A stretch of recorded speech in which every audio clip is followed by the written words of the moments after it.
ایک مولوی سے کسی نے سوال پوچھا کیا والدین کے پاؤں چومنا جائز ہے؟ تو اس نے بتایا کہ جی بالکل جائز ہے، اگر آپ کو حد رکوع نہ جھکنا پڑے تو آپ ان کے پاؤں چوم سکتے ہیں۔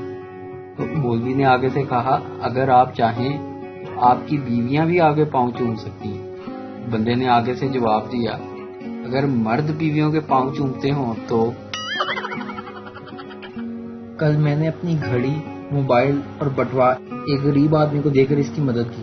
آپ سوچ بھی نہیں سکتے مجھے کتنی خوشی محسوس ہوئی جب اس نے اپنا پستول واپس اپنی جیب میں رکھا۔ ایک رات کو بجلی چلی گئی۔ سردار جی نے کہا اوئے کم سے کم پنکھا تو چلاؤ۔ سردارنی نے کہا کر دی نا سرداراں دی گل، پنکھا چلاؤں گی تو موم بتی نہیں بجھ جائے گی۔ پٹھان صاحب ایک بلڈنگ میں سیکیورٹی گارڈ کی نوکری کے لیے انٹرویو دے رہے تھے۔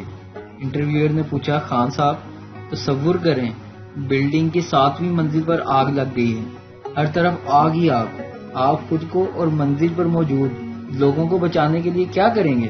پٹھان تو صاحب اس کا حل تو بہت آسان ہے۔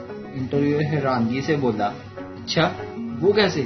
پٹھان ارے صاحب میں تصور ہی کرنا بند کر دوں گا۔ سردار کی گرل فرینڈ سردار سے میری امی بھی تمہیں بہت پسند کرتی ہیں۔ سردار شرماتے ہوئے کچھ بھی ہو بہرحال میں تم سے ہی شادی کروں گا۔ جن کی شادیاں لاک ڈاؤن کی وجہ سے کینسل ہوئی ہیں انہیں میرے خیال میں اللہ تعالیٰ نے ایک اور موقع دیا ہے کہ پتر چنگی طرح سوچ لے۔